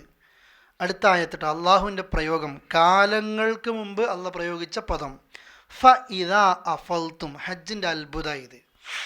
ഫ ഇദാ അഫൽത്തും നിങ്ങൾ ഒഴുകിയാൽ, അതല്ലെങ്കിൽ നിങ്ങൾ ഒഴുകുന്ന സമയത്ത്, മിൻ അറഫാത്തിൻ അറഫയിൽ നിന്ന് നിങ്ങൾ ഒഴുകിയാൽ, ഫദ്കുറുല്ലാഹ് നിങ്ങൾ അള്ളാഹുവിനെ സ്മരിക്കണേ, ഐന്ദൽ മഷ്അരിൽ ഹറാം മഷ്അരിൽ ഹറാമിൽ വെച്ച് അള്ളാഹുവിനെ സ്മരിക്കണേ.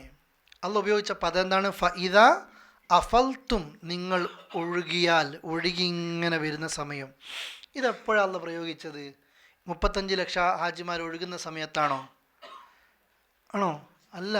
റസൂലുള്ളാഹിയുടെ കാലത്ത് ഖുർആൻ ഇറങ്ങുമ്പോൾ അള്ളാഹ് ഉപയോഗിച്ച പദം എന്താണ്? ഫഇദാ അഫൽത്തും. ഇന്ന് ആളുകൾ അത് മനസ്സിലാക്കും. ശരിക്കും എല്ലാവരും, ലോകത്തുള്ള എല്ലാ ഭാഷക്കാരും ഒന്നിക്കുന്ന സമയം ഹജ്ജിൽ അറഫയിലാണ് അല്ലേ?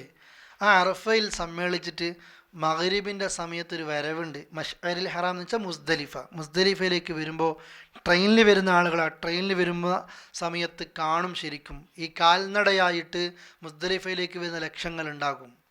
അത് ഒരു പാൽക്കടൽ എന്ന് പത്രങ്ങളിൽ എഴുതുന്നതല്ല, അതൊരു സത്യമാണ് അല്ലേ? അള്ളാഹു അന്ന് പ്രയോഗിച്ച പദം അറഫയിൽ നിന്ന് ഓരോരുത്തരിങ്ങനെ നടന്നു വരിക എന്നല്ല. എന്താ ഉപയോഗിച്ചത്? ഒഴുകിയാൽ. അങ്ങോട്ട് ഒഴുക്കാണത്. വെള്ളം ഒഴുകുന്നതിനാണ് അഫാല പറയുക. ഫാദൽ മാ, വെള്ളം ഇങ്ങനെ ഒഴുകി. ആ വെള്ളം ഒഴുകുന്നത് പോലെ ആളുകൾ നടത്തയല്ല, ആളുകൾ ഒഴുകി വരികയാണ് ചെയ്യുന്നത്. അതേതാകട്ടെ, അത് പിന്നെ പോകുന്ന ആളുകൾക്ക് മാത്രമേ അറിയൂ. അറഫ അത് ഹജ്ജാണ് അല്ലേ? അറഫയാണ് ഹജ്ജ്. മക്കത്തെത്തിക്കഴിഞ്ഞ ഏത് രോഗികളാകട്ടെ എയർ ആംബുലൻസുകൾ ഉപയോഗിച്ച് പോലും ഒരു മിനിറ്റെങ്കിലും അയാൾ എവിടെ എത്തിക്കും? ഈ രാജ്യം അറഫയിൽ എത്തിക്കലുണ്ട്. എല്ലാ സംവിധാനങ്ങളും ഉണ്ട്, എല്ലാ നിലക്കും അറഫയിൽ എത്തിക്കും. അത് അള്ളാഹു അർഹതപ്പെട്ട നാട്ടുകാർക്ക് തന്നെയാണ് അത് കൊടുക്കുന്നത്. അത്ര ഭംഗിയായി ചെയ്യുന്നത്. ഒരു ഹാജിയും അറഫയിൽ ഒരു വെള്ളം കിട്ടാതെ നിൽക്കുന്നില്ല, ഒരു ഭക്ഷണം കിട്ടാതെ നിൽക്കുന്നില്ല, അല്ലേ? നമ്മുടെ നാട്ടിലത്തെ ഹാജിമാരൊക്കെ കാണാം, ഒരാൾക്കും സദക്ക കൊടുത്തിട്ടും ഉണ്ടാവില്ല, ഇങ്ങനെ കിട്ടിയിട്ടും ഉണ്ടാവില്ല. വലിയ വലിയ പൈസക്കാരൊക്കെ ആയിരിക്കും നാട്ടിൽ നിന്ന് ഹജ്ജിന് വരെ. സ്വാഭാവികമായിട്ട് അങ്ങനെയല്ലേ? വരുമ്പോൾ കണ്ടില്ലേ, ഫുൾ കീസിൽ ഫ്രൂട്ട്സ് ഉണ്ടാവും, ചോറുണ്ടാവും, ഇവിടുന്ന് കിട്ടിയിട്ടുണ്ടാവും, എന്നാൽ അവിടുന്ന് വാങ്ങുന്നുണ്ടാവും. കാരണം കിട്ടുന്ന പോരട്ടെ എന്നാണ്. എന്നുവെച്ചാൽ ഹാജിമാരെ ഇൻ്റെ കഴിക്കുക, എൻ്റെ ഭക്ഷണം കഴിക്കുക എന്ന് പറഞ്ഞിട്ട് വലിയ വലിയ ആളുകൾ, വലിയ ഉദ്യോഗസ്ഥന്മാർ നമ്മളെ ക്ഷണിക്കുകയാണ്. അള്ളാഹിൻ്റെ അതിഥികൾക്ക് ഭക്ഷണം കൊടുക്കുന്നത് കാലങ്ങൾക്ക് മുമ്പേ ഇവർ ശീലിച്ചതാണ്. ജാഹിലിയത്തിൽ പോലും ശീലിച്ചു. ഇപ്പോൾ റസൂലുള്ളാഹിൻ്റെ കാലത്ത് ലാത്ത എന്ന് പറയുന്ന വിഗ്രഹമുണ്ട്. ആ ലാത്ത ആരായിരുന്നു? ഹാജിമാർക്ക് വെള്ളം കൊടുക്കുന്ന ആളായിരുന്നു, ഭക്ഷണം കൊടുക്കുന്ന ആളായിരുന്നു. നിങ്ങൾ നോക്കിയേ, പണ്ടേ ശീലിച്ചു വരുന്നതാണ്, ഇന്നും അത് ശീലിച്ചു കൊണ്ടേയിരിക്കുന്നു, അല്ലേ?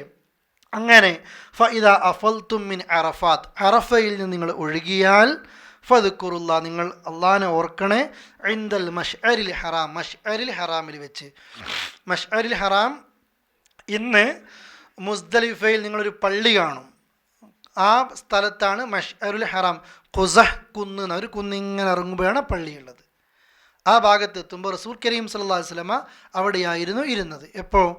ഈ സമയത്ത് നമ്മൾ മനസ്സിലാക്കുക, മഗ്രിബിന് അറഫയിൽ നിന്ന് വരും, എന്നിട്ട് നിസ്കാരം മഗ്രിബും ഇശയും മുസ്ദലിഫയിൽ വെച്ച് ജമ്മും കസറായിട്ട് നിസ്കരിക്കും. അവിടെ വെച്ച് അള്ളാഹിനെ ഓർക്കണം എന്നാണ് പറഞ്ഞത്. എങ്ങനെ ഓർക്കണം പറഞ്ഞു തന്നിട്ടില്ല. അവിടെ വെച്ച് ഓർക്കണം എന്ന് പറഞ്ഞാൽ പ്രത്യേകം ദുആയൊന്നും മുസ്ദലിഫയിലില്ല. അവിടെ നിസ്കാരം, പിന്നെ പെട്ടെന്ന് ഉറങ്ങൽ, നേരം വെളുക്കുമ്പോൾ തഹജ്ജുദ് നിസ്കരിക്കുക. അഥവാ ദുൽഹജ്ജ് 9 രാത്രിയായിരിക്കും ഉറങ്ങുന്നത്. ദുൽഹജ്ജ് 10 ലോകം മുഴുവൻ ബലിപെരുന്നാളാണ്. ഹാജിമാർക്ക് 4 കാര്യങ്ങൾ ചെയ്യാനുണ്ട്: എറിയണം, വടിക്കണം മുടി, അറുക്കണം, തവാഫ് ചെയ്യണം. ഇത് 4 ചെയ്യണം. അതുകൊണ്ട് പെട്ടെന്ന് ഉറങ്ങി സുബഹിൻ്റെ നേരത്തെ എഴുന്നേറ്റ് നിസ്കരിച്ചു. നിസ്കാരം കഴിഞ്ഞിട്ട് വെളിച്ചം വെക്കുന്നത് വരെ ഇങ്ങനെ ദിക്റുകളിലും ദുആകളിലും ചെയ്യണം. എങ്ങനെ? വദ്കുറൂഹു, നിങ്ങൾ അവനെ ഓർക്കണേ, കമാ ഹദാക്കും, നിങ്ങൾക്ക് അല്ലാഹു തആല മാർഗദർശനം നൽകിയതുപോലെ. ഇത് നമ്മൾ പറയുന്നത് പോലെയല്ല ചെയ്യുമ്പോൾ. ലക്ഷക്കണക്കിന് ഹാജിമാർ ഒന്നിച്ച് ഇരു കൈകളും ഉയർത്തിയിട്ട് അള്ളാഹിനോട് ഓർക്കുക, ദിക്റുകൾ ചെല്ലുക, ദുആകൾ ചെയ്തുകൊണ്ടേയിരിക്കുകയാണ്, അല്ലേ?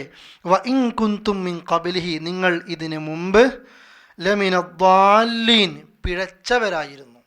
സഹാബിയോട് പറയാ, നിങ്ങൾക്ക് അല്ലാഹ് ഹിദായത്ത് തന്നില്ലേ, അതുകൊണ്ട് ഓർത്തോ, ജാഹിലിയത്ത് നിങ്ങൾ ആരായിരുന്നു?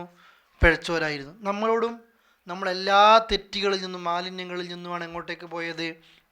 ഹജ്ജിൽ പോയത്, അല്ലേ? ഫജ്തനിബു റിജ്സ മിനൽ ഔസാൻ, വിഗ്രഹാരാധന പോലുള്ള എല്ലാ ഷിർക്കും നിങ്ങൾ ശുദ്ധിയായിട്ട് വാ, എല്ലാം ഒഴിവാക്കിയിട്ട് വാ. ഇതാണ് അല്ലാഹു തആല സൂചിപ്പിക്കുന്നത്. അപ്പോൾ ഹജ്ജിൽ ഏതൊക്കെ നിലക്ക് പാലിക്കണം, ചില മര്യാദകൾ പറഞ്ഞു. ഹജ്ജിൻ്റെ ഏറ്റവും നിർബന്ധ ഘടകമായ അറഫ പറഞ്ഞു. അറഫയിൽ നിന്ന് എങ്ങോട്ടേക്ക് എത്തുന്നത് സൂചിപ്പിച്ചു? മുസ്ദലിഫയിലേക്ക് എത്തുന്നത് സൂചിപ്പിച്ചു. എന്നിട്ട് അല്ലാഹ് ഒന്നും കൂടെ പറയണേ, സുമ്മ അഫീലു, പിന്നെ നിങ്ങൾ ഒഴുകണേ, മിൻ ഹൈസു അഫാലന്നാസ്, ജനങ്ങൾ ഒഴുകുന്ന സ്ഥലത്ത് നിന്ന്. ജനങ്ങൾ ഒഴുകുന്നിടത്ത് നിന്ന് തന്നെ നിങ്ങൾ എന്ത് ചെയ്യണം? ഒഴുകണം എന്നാണ് അല്ലാഹു തആല സൂചിപ്പിക്കുന്നത്. ജനങ്ങൾ ഒഴുകുന്നിടത്ത് നിന്ന് തന്നെ നിങ്ങൾ എന്ത് ചെയ്യുക? ഒഴുകണം. ഇത് പറയാനുള്ള കാരണം, പിന്നെ ഹജ്ജിൽ ഒഴുക്ക് തുടങ്ങേണ്ടത് എവിടെ നിന്നാണ്? അറഫയിൽ നിന്ന്. പണ്ട് ഇബ്രാഹിം നബിയുടെ കാലത്ത് അങ്ങനെയാണ് തുടങ്ങുക. പക്ഷേ ജാഹിലിയ്യത്തിൽ അറബികൾ, പിന്നെ കഅബത്തൊക്കെ പരിപാലിക്കുന്ന ആളുകൾ പറഞ്ഞു, എല്ലാവരുടെ കൂട്ടത്തിലൊന്നും ഞാനില്ല, അല്ലേ? ബംഗാളി പോകുന്ന പള്ളിയിൽ നമ്മളില്ല എന്നൊക്കെ പറഞ്ഞ ആൾക്കാരില്ലേ? അതുപോലെ അവിടെ നമ്മൾ അറഫയിൽ നിന്നൊന്നും തുടങ്ങൂല, ഇവർ വണ്ടി മുസ്ദലിഫയിലാണ് പാർക്ക് ചെയ്യുക. അതോ മിനേന്ന് ഡയറക്റ്റ് എങ്ങോട്ടേക്ക് പോകും? മുസ്ദലിഫയിലേക്ക്. എന്നിട്ട് മുസ്ദലിഫയിൽ നിന്ന് തിരിച്ച് എറിയാൻ വരും. കാരണം അവിടെ അറഫയിലുള്ളത് പല നാട്ടുകാരും അങ്ങനത്തെ ആൾക്കാരൊക്കെയാണ്. അതെന്തില്ല, അത് പാടില്ല എന്ന നിലക്ക് അവർ മുസ്ദലിഫയിലേക്ക് നിൽക്കും. അള്ളാഹ് പറയാണ്, അതല്ല, നിങ്ങൾ ഹൈസു അഫാദന്നാസ്, എവിടെ തന്നെയാണ് ഒഴുക്ക് തുടങ്ങേണ്ടത്? അറഫയിൽ. ജനങ്ങൾ ഒഴുകുന്നത് എവിടെയാണോ അവിടെ നിന്ന് അങ്ങോട്ടാണ് നിങ്ങൾ ഈ നിലക്ക് ഒഴുകേണ്ടത്. വസ്തഗ്ഫിറുല്ലാഹ്, നിങ്ങൾ അള്ളാഹുവോട് ഇസ്തിഗ്ഫാർ ചെയ്യണേ. ഈ തെറ്റുകളൊക്കെ സംഭവിച്ചു പോയിട്ടുണ്ടാകാം. ഇനി ഏത് തെറ്റുകൾക്ക് നമ്മൾ അള്ളാഹുവിന് ഇസ്തിഗ്ഫാർ ചോദിക്കണം. ഇന്നല്ലാഹ ഗഫൂർ റഹീം, തീർച്ചയായും അള്ളാഹു തആല ഗഫൂറൻ, അള്ളാഹു തആല പൊറുക്കുന്നവനാണ്, റഹീം ഏറെ കരുണയുള്ളവനുമാണ്. കഴിഞ്ഞ ആയത്തെടുത്തപ്പോൾ, അഥവാ പിന്നെ ഫസ്റ്റ് ആയത്തെടുത്തപ്പോൾ വതസവ്വദു ഫഇന്ന ഖൈറസ്സാദി അത്തഖ്വ എന്ന ആയത്തെടുത്തപ്പോൾ ഒരു കാര്യം പറയാൻ വിട്ടുപോയിട്ടുണ്ട്. അത് ഞാൻ ഇപ്പോൾ ആഡ് ചെയ്യാണ്. നിങ്ങൾ യാത്രയ്ക്ക് വിഭവങ്ങൾ ഒരുക്കണം, തഖ്വയാണ് ഏറ്റവും വലിയ വിഭവം എന്ന ഒരു വചനം ഇറങ്ങാനൊരു പശ്ചാത്തലം കൂടി ഉണ്ടായിരുന്നു. യമനുകാരൊക്കെ ഈ ഹജ്ജിനൊക്കെ വരുമ്പോൾ അവർ വാദം പറഞ്ഞിരുന്നു, ഞങ്ങൾ ഹജ്ജിന് വേണ്ടിയിട്ടാണ് പോകുന്നത്, എല്ലാം തവക്കുൽ, അതുകൊണ്ടൊന്നും വേണ്ട, ഒക്കെ ആര് തരും? അള്ളാഹ് തരും. ഇതുപോലെ നമുക്കുണ്ട്, യാത്രക്ക് പോകുകയല്ലേ, അങ്ങനെയല്ല തവക്കുൽ, നമ്മളെല്ലാ കാര്യങ്ങളും ചെയ്തിട്ട് നമ്മൾ എന്ത് ചെയ്യണം? തവക്കുൽ ചെയ്യണം. ഇപ്പോഴും പണ്ടത്തെ കാലത്ത് പണം ഉണ്ടെങ്കിലും എല്ലാം കിട്ടൂല, കൊണ്ടുവരുക തന്നെ വേണം. ഇപ്പോഴത്തെ കാലത്ത് പൈസ കൊടുത്താൽ ഏകദേശമൊക്കെ കിട്ടും. എന്നിരുന്നാലും ചില കാര്യങ്ങളൊക്കെ നമ്മൾ ഇവിടെ നിന്ന് എന്ത് ചെയ്യണം? കൊണ്ടുപോകണം. ഇപ്പോൾ ഉദാഹരണം പറയട്ടെ, ഇത് കാര്യമായിട്ട് എടുക്കണ്ട, ഇപ്പോൾ ഒരു അച്ചാർ വേണം അല്ലേ? നാട്ടിൽ കഞ്ഞിയായിരിക്കും എല്ലാവർക്കും വേണ്ടത്, അച്ചാറായിരിക്കും വേണ്ടത്. നമ്മളത് ഒരുപാട് പൈസ ഉണ്ട്, കിട്ടുമോ? പ്രശ്നമല്ലേ? ഞാൻ പറഞ്ഞ അവനവൻ ആവശ്യമുള്ള മെഡിസിൻ ഉണ്ടാവുമല്ലോ, ആ ഗുളികയും തിരഞ്ഞിട്ട് അയാൾ ഹജ്ജുണ്ടാവില്ല അല്ലേ? അങ്ങനെയല്ല വേണ്ടത്. അവൻ്റെ ആവശ്യങ്ങൾ തവക്കുൽ ചെയ്യല്ല, അത് അള്ളാഹു നമ്മളോട് കൃത്യമായിട്ട് പറഞ്ഞു പാതയങ്ങൾ ഒരുക്കിയിട്ട് വേണം പോകാൻ. ഇതാണ് സൂചിപ്പിക്കുന്നത്. ഇനി അവസാന ഭാഗം, ഫഇദാ ഖളൈതും, അങ്ങനെ നിങ്ങൾ നിർവഹിച്ചാൽ, മനാസിക്കും, നിങ്ങളുടെ ആരാധനാകർമ്മങ്ങൾ. മനാസിക്ക് ആരാധനാകർമ്മമാണ് ഉദ്ദേശിക്കുന്നതെങ്കിലും ഇവിടെ ഉദ്ദേശിക്കുന്നത് എന്താണ്? ഹജ്ജിൻ്റെ കർമ്മങ്ങളാണ്. ഖുദൂ അന്നി മനാസിക്കും, നിങ്ങൾ എൻ്റെ അടുത്ത് നിന്ന്, പിന്നെ എൻ്റെ അടുത്ത് നിന്ന് ഹജ്ജിൻ്റെ കർമ്മങ്ങൾ പഠിച്ച് സ്വീകരിക്കണം, അതുപോലെ നിങ്ങൾ ചെയ്യണം റസൂലുള്ളാഹി പറഞ്ഞില്ലേ? അതുകൊണ്ടാണ് സൂചിപ്പിക്കുന്നത് ഫഇദാ ഖളൈതും മനാസിക്കും, നിങ്ങൾ ഹജ്ജിൻ്റെ കർമ്മങ്ങളൊക്കെ നിർവഹിച്ചു കഴിഞ്ഞാൽ ഫദ്കുറുല്ലാഹ്, അള്ളാഹനെ സ്മരിക്കണേ. കദിക്രിക്കും, ഓർക്കുന്നത് പോലെ, നിങ്ങൾ ഓർക്കുന്നത് പോലെ. ഏത് നിലക്ക്? നിങ്ങൾ ആബാഅക്കും, നിങ്ങളുടെ പിതാക്കളെ ഓർമ്മിക്കുന്നത് പോലെ നിങ്ങൾ എന്ത് ചെയ്യണേ? ഹജ്ജ് കഴിഞ്ഞിട്ട് അള്ളാഹനെ ഓർമ്മിക്കണേ. ഔ അല്ലെങ്കിലോ അശദ്ദ ദിക്റ, അതിനേക്കാൾ സ്ട്രോങ്ങിൽ അള്ളാഹനെ ഓർക്കണേ. എന്താ പറഞ്ഞത്? ഹജ്ജിൻ്റെ കർമ്മങ്ങൾ കഴിഞ്ഞാൽ നിങ്ങൾ നിങ്ങളെ പിതാക്കളെ ഓർക്കുന്നത് പോലെയോ അതിനേക്കാൾ സ്ട്രോങ് ആയിട്ടോ ആരെ ഓർക്കണം? അള്ളാഹനെ ഓർക്കണം. എന്താ ഉദ്ദേശിക്കുന്നത് എന്ന് പറഞ്ഞു നോക്കി, ഒന്ന് ആരെങ്കിലും ഇത്തിരി പറഞ്ഞു നോക്കിയേ.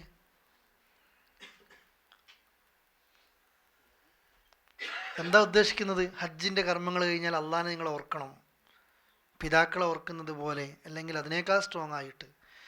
പണ്ട് കാലത്തൊരു പതിവുണ്ടായിരുന്നു, ഈ ഹജ്ജ് കഴിഞ്ഞാൽ, പിന്നെ അഥവാ ദുൽഹജ്ജ് 10 കഴിഞ്ഞാൽ മിനയിലൊക്കെ നമ്മളിന്ന് മടായി ഒട്ടിക്കുന്നില്ലേ, എല്ലാം കഴിഞ്ഞിട്ട് റെസ്റ്റ് എടുത്തിട്ട്, അതുപോലെ ജാഹിലിയത്തിൽ അവരിങ്ങനെ വീമ്പളക്കുമായിരുന്നു, അവനവൻ്റെ ഗോത്രത്തെ പറ്റിയിട്ട് ഇങ്ങനെ കുഞ്ഞാപ്പ് പറയും. അറബികൾക്ക് പണ്ടേ ശീലമുള്ളതാണ് അവനവൻ്റെ ഗോത്രത്തെ ഇങ്ങനെ പൊക്കി പറയൽ, കവിതകൾ ഉണ്ടാകും, അങ്ങനത്തെ ഒക്കെ ഉണ്ടാകും. അള്ളാഹ് പറ അതൊക്കെ മാറ്റി, ഇനി നിങ്ങൾ ചെയ്യേണ്ടത് എന്താണ്? അതൊക്കെ ജാഹിലിയത്താണ്. ഇനി നിങ്ങൾ ചെയ്യേണ്ടത് അന്ന് നിങ്ങളെ പിതാക്കളെ ഓർത്തതിനെ പോലെ ആരോർക്കിനി? അള്ളാഹനെ. പോരാ, എങ്ങനെ ഓർക്കണം? ഔ അശദ്ദ ദിക്റ, അതിനേക്കാൾ സ്ട്രോങ് ആയിട്ട് നിങ്ങൾ ദിക്ർ ചെയ്യല്ല, അള്ളാഹനെ ഓർക്കുക. രണ്ടാമത്തെ വ്യാഖ്യാനം, പിന്നെ ചെറിയ മക്കൾ ഉപ്പാനോ ബാപ്പ എന്നൊക്കെ വിളിക്കും അല്ലേ, ഓർക്കും. ഒരു കുട്ടിക്ക് രക്ഷിതാക്കൾ എങ്ങനെയാണോ അതുപോലെ, അല്ലെങ്കിൽ അതിനേക്കാൾ സ്ട്രോങ് ആയിട്ട് ആരോട് വേണം? അതാണ് ഈ പ്രാർത്ഥനയെ പറ്റി പറയില്ലേ, കുട്ടികൾ കളിപ്പാട്ടങ്ങളൊക്കെ ബാപ്പാനോട് ചോദിക്കുന്നത് പോലെ ആയിരിക്കണം അള്ളാഹിനോട് ദുആ ചെയ്യേണ്ടത്. കുട്ടി ഒരു കാര്യം വിചാരിച്ചാൽ അത് കിട്ടുന്നത് വരെ ഇങ്ങനെ ചൊറിഞ്ഞുകൊണ്ടിരിക്കും അല്ലേ, അത് കുട്ടി അത് നേടുന്നത് വരെ അത് പറയും. ഇതുപോലെയാണ് അള്ളാഹ് നമ്മൾ ഓർത്ത് പ്രാർത്ഥിക്കേണ്ടത്. കിട്ടുന്നത് വരെ നമ്മൾ എന്ത് ചെയ്യണം? പ്രാർത്ഥിക്കണം, ചോദിച്ചു വാങ്ങിക്കളയണം. അതാണ് ദുആ. നമ്മളിങ്ങനെ കൊട്ടാ കേട്ടിട്ടായിരിക്കും ദുആ, അത് കേട്ടാൽ തന്നെ തരാൻ അള്ളാഹ്ക്ക് തോന്നണ്ടേ അല്ലേ? ഒന്ന് പഠിച്ച് അത് ഇങ്ങനെ ദുആ ചെയ്യാന്നുള്ളത് അങ്ങനെയല്ല. അള്ളാഹനെ നന്നായിട്ട് ഓർക്ക്. ദിക്റുകൾ അയ്യാമുത്ത ശരീക്കിൻ്റെ ദിവസങ്ങളിൽ നന്നായിട്ട് ദിക്റുകൾ ചൊല്ലി. എന്നിട്ട് 2 വിഭാഗത്തിൻ്റെ അവസ്ഥ പറയാണ്. ഒരു വിഭാഗം ഫമിനന്നാസി, നമ്മളാണോ എന്ന് ചിന്തിച്ചു നോക്കി, ജനങ്ങളിലുണ്ട് ഒരു വിഭാഗം, ജനങ്ങളിൽ ഒരു വിഭാഗമുണ്ട്, കുറച്ചാൾക്കാരുണ്ട്. അവരുടെ സ്വഭാവം എന്താ? മയ്യഖൂലു, അവർ പറയും റബ്ബന ആതിന, ഞങ്ങളുടെ റബ്ബേ ഞങ്ങൾക്ക് താ, ഫിദ്ദുന്യ, എവിടെത്താ? ഈ ദുനിയാവിൽ നീ ഞങ്ങൾക്ക് താ. ഇത് മനുഷ്യരിൽ ചില ആളുകളുടെ സ്വഭാവത്തിൽപ്പെട്ടതാണ് എന്ത്? അള്ളാഹുവേ, ഈ ദുനിയാവിൽ നീ ഞങ്ങൾക്ക് താ എന്നേ അവർ പ്രാർത്ഥിക്കുക. വമാലഹു, അവർക്കില്ല, ഫിൽ ആഖിറത്തി, പരലോകത്തിൽ, മിൻ ഖലാഖ്, ഒരു ഓഹരിയുമില്ല. ജനങ്ങളിൽ ചില ആളുകൾ അള്ളാഹിനോട് ദുആ ചെയ്യുക, റബ്ബന ആതിന ഫിദ്ദുനിയ, അള്ളാഹു ഇവിടെ കൊണ്ട് ചോദിക്കുന്നത് മുഴുവൻ അള്ളാഹു കച്ചവടം ശരിയാക്കിത്താ, അല്ലേ? കാബേൻ്റെ അടുത്ത് ഒരു മണലി ബിസിനസ്സുകാരൻ പറഞ്ഞിരുന്നു, ഞാൻ കളവ് അറിയില്ല കേട്ടോ, മണലി ബിസിനസ്സുകാരൻ പറഞ്ഞതാണ്, അജ്ജും കഴിഞ്ഞിട്ട് നാട്ടിലേക്ക് പോയി കഴിഞ്ഞാൽ നന്നായിട്ട് ലോഡ് കിട്ടാൻ വേണ്ടിയിട്ട് നീ അള്ളാഹിനോട് ദുആ ചെയ്യും. ഒരു ദുആൻ്റെ വസിയത്താണത് ഓരോരുത്തൻ്റെ. തെറ്റുന്നില്ല, അവർ എന്തിനു മാത്രമേ ചോദിക്കൂ? കൊണ്ടല്ലാന്ന് മാത്രമേ പറയുന്ന അറിഞ്ഞുകൂടൂ, ചെയ്തത് അല്ലാണ്ട് പറയുന്ന എന്തില്ല, അറിയില്ല. ഈ ആളുകൾ അവർ മനസ്സിലാക്കട്ടെ, ചോദിച്ചത് അള്ളാൻ്റെ കല അനുസരിച്ചാണ് കിട്ടും. പക്ഷേ അവർക്ക് വരാൻ പോകുന്ന നഷ്ടം എന്താണെന്നറിയോ? ഫമാലഹു ഫിൽ ആഖിറത്തി മിൻ ഖലാഖ്, പരലോകത്ത് ഒരു കടുക് മണി പോലും അവർക്ക് ഉണ്ടാകില്ല. കാരണം അവരെന്ത് ചെയ്തിട്ടില്ല, ചോദിച്ചിട്ടില്ല, അല്ലേ? അള്ളാഹുവിൻ്റെ ഖുർആൻ ഒരായത്ത് കാണാം, മൻ കാന യുരീദുൽ ഹയാത്ത ദുനിയ വസീനത്തഹ, ആരാണ് ഈ ദുനിയാവോ ഇതിലെ സുഖ സൗകര്യങ്ങളും ഉദ്ദേശിക്കുന്നത്, അവൻ അള്ളാഹിനോട് അതല്ലേ ചോദിക്കുക. ഈ ആളുകൾക്ക് അള്ളാഹു ചെയ്യുന്ന നുവഫി ഇലൈഹിം അഅമാലുഹും ഫിദ്ദുനിയ നുവഫി ഇലൈഹിം അഅമാലുഹും ഫിഹ, ഇവിടെ അവരുടെ ആവശ്യങ്ങളൊക്കെ അള്ളാഹു എന്ത് ചെയ്ത് കൊടുക്കും, പൂർത്തീകരിച്ചു കൊടുക്കും. വഹും ഫിഹ ലാ യുബ്ഖസുൻ, ഒരു കുറവും വരുത്തില്ല. എന്നാൽ ഉലൈകല്ലദീന ലൈസ ലഹും ഫിൽ ആഖിറത്തി ഇല്ലന്നാർ, പരലോകത്ത് അവർക്ക് എന്തേ ഉള്ളൂ, നരക അല്ലാത്ത വേറൊന്നുമില്ല. ഉദ്ദേശിച്ചത് മുഴുവൻ ഇവരെവിടെയാണ്, ദുനിയാവ. ആഖിർ ഉദ്ദേശിച്ചിട്ടില്ല, ചെയ്യുമ്പോൾ ഉദ്ദേശിച്ചിട്ടില്ല, ചോദിച്ചിട്ടുമില്ല. അതുകൊണ്ട് തന്നെ അവർ ചെയ്തത് മുഴുവനും അള്ളാഹു തആല ബാത്തിലാക്കി കളയാണ്. ഇതാണ് അള്ളാഹുവിൻ്റെ ഖുർആൻ മറ്റൊരു സ്ഥലത്ത് സൂചിപ്പിക്കുന്നത്. അഥവാ ആളുകൾ ഈ നശിച്ചു പോകുന്ന ദുനിയാവിന് വേണ്ടി മാത്രം തേടുക, അതും കഅബയുടെ അടുത്ത് പോയാലും തേടുക, അവിടെ പിന്നെ അറഫയിലെത്തിയാലും തേടുക, ചോദിക്കുന്നതൊക്കെ ഇവിടെ കിട്ടാനാ. ഇതൊരു വിഭാഗത്തിൻ്റെ ആളുകൾ. അവർക്ക് കിട്ടുന്നത് ഫലം നിങ്ങൾ പഠിക്കണേ, ഇവിടെ അള്ളാഹിൻ്റെ ഖള അനുസരിച്ച് മാത്രമേ കിട്ടും. ആഖിറത്തിൽ എന്ത് ഉണ്ടാവുമോ? ഒന്നും ഉണ്ടാവില്ല. കിട്ടുന്നത് എന്തായിരിക്കും, നരകം. അടുത്ത ടീം ഏതാ? വമിൻഹും, അവരിലുണ്ട്, ഈ മനുഷ്യരിലുണ്ട് ചിലർ, മയ്യഖൂലു, ഇങ്ങനെ പറയുന്നവർ, റബ്ബന ആതിന ഫിദ്ദുനിയ, പഠിച്ചവനെ ദുനിയാവിൽ ഞങ്ങളുടെ റബ്ബേ, റബ്ബന ഞങ്ങളുടെ റബ്ബേ, ആതിന നീ ഞങ്ങൾക്ക് താ, ഫിദ്ദുനിയ ദുനിയാവിൽ, ഹസന നന്മ, വഫിൽ ആഖിറത്തി പരലോകത്തിലും ഹസന എന്ത് വേണം, നന്മ വേണം. തീർന്നില്ല, വഖിന ഞങ്ങളെ നീ കാത്ത് രക്ഷിക്കണേ, അദാബന്നാർ നരകത്തിൻ്റെ ശിക്ഷയിൽ നിന്ന്. 3 കാര്യം ചോദിക്കും. ദുനിയാവിൽ നന്മത, ആഖിറത്തിൽ നന്മത, നരകശിക്ഷയിൽ നിന്ന് നീ ഞങ്ങളെ കാത്ത് രക്ഷിക്കണേ. ഈ പ്രാർത്ഥന എവിടെയോ നമ്മൾ ചെല്ലേണ്ടതുണ്ട്. ഹജ്ജ് കർമ്മത്തിൽ എവിടെയായിരിക്കും? തവാഫിൽ, ഉംറയിലും ഹജ്ജിലൊക്കെ അല്ലേ? റുക്നുൽ യമാനി മുതൽ ഹജറുൽ അസ്വദ് വരെ ചെല്ലുന്ന ദുആയാണിത്. റബ്ബന ആതിന ഫിദ്ദുനിയ ഹസന വഫിൽ ആഖിറതി ഹസനത വഖിന അദാബന്നാർ. റസൂൽ കരീം സ്വല്ലല്ലാഹു അലൈഹി വസല്ലം ജീവിതത്തിൽ വല്ലാതെ അധികരിപ്പിച്ചൊരു ദുആ ഇത്. ദുനിയാവിലും ഖൈറത, ആഖിറത്തിലും ഖൈറത, നരകശിക്ഷയിൽ നിന്ന് ഞങ്ങളെ കാക്ക് റബ്ബെ. ദുനിയാവത്തെ എല്ലാ നന്മയും ചോദിച്ചു, ആഖിറത്തെ എല്ലാ നന്മയും. ആഖിറത്തിൽ ഏറ്റവും വലിയ നന്മ എന്തായിരിക്കും? സ്വർഗവും അള്ളാഹിനെ കാണലുമാണ്. ചോദിച്ചു. ഒപ്പം നരകത്തിൻ്റെ ശിക്ഷയിൽ നിന്ന് ഞങ്ങളെ കാക്കണേ. ഈ ചോദിച്ചവർക്ക് അള്ളാഹ് നരകത്തിൻ്റെ ശിക്ഷ രക്ഷിച്ചു കൊടുക്കും. നമ്മൾ ചോദിച്ചിട്ടില്ല. നമ്മൾ പഠിച്ചവനെ എന്നും പറയുന്ന പ്രാർത്ഥന പഠിച്ചു വെച്ചിട്ടുണ്ടാകും, അതെന്നെ ദുആ ചെയ്യുന്നുണ്ടാവും, ചുണ്ട് പറയുന്നുണ്ടാവും, മനസ്സറിഞ്ഞിട്ടും കൂടി ഉണ്ടാവില്ല, അല്ലേ? ഇതാ നമ്മുടെ ദുആ. അങ്ങനെയല്ല, ആത്മാർത്ഥമായിട്ട് പ്രാർത്ഥിക്കുക. ഈ ആളുകൾക്ക് പറ്റി അള്ളാഹ് പറയുന്നു, ഉലായിക്ക അവർക്കുണ്ട്, ഉലായിക്ക അക്കൂട്ടർ ലഹും അവർക്കുണ്ട്, നസീബുൻ ഓഹരിയുണ്ട്, മിമ്മ കസബു അവർ സമ്പാദിച്ച ഓഹരി അവർക്കുണ്ട്. വല്ലാഹു അള്ളയാകട്ടെ സരീഉൽ ഹിസാബ് വിചാരണ വേഗമാക്കുന്നവനാകുന്നു അല്ലാഹു തആല. ഇതാണ് ഉദ്ദേശിക്കുന്നത്. 2 ദുആ നമ്മൾ പഠിച്ചു. ഒരു ടീം പ്രാർത്ഥിക്കുന്നതൊക്കെ ദുനിയാവിനാ, വേറെ ടീം ദുആ ചെയ്യുന്നത് ദുനിയാവിനും ആഖിറത്തിനും വേണ്ടിയാണ്. ചോദിച്ചവർക്ക് ചോദിച്ചത് അല്ലാഹു കൊടുക്കും. എല്ലാ വിചാരണ അല്ലാഹു പെട്ടെന്ന് കൊടുക്കും. അൽഹംദുലില്ലാ, നമ്മൾ ആ ഓതി വെച്ച ഭാഗം തീർക്കാണ്. ശരിക്കും ഒരു ഹജ്ജിലൂടെ നമ്മൾ ഇങ്ങനെ വരികയാണ്. നമ്മൾക്ക് ഇതായിരിക്കണം, അല്ലേ? റസൂൽ കരീം സല്ലല്ലാഹു അലൈഹി വസല്ലം പറഞ്ഞു, നിങ്ങൾ പെട്ടെന്ന് ഹജ്ജ് ചെയ്തോ, എപ്പോഴാണ് മരിക്കാന്നറിയില്ല. അന്ന് നിങ്ങൾ ഖേദിച്ചിട്ട് കാര്യമില്ല.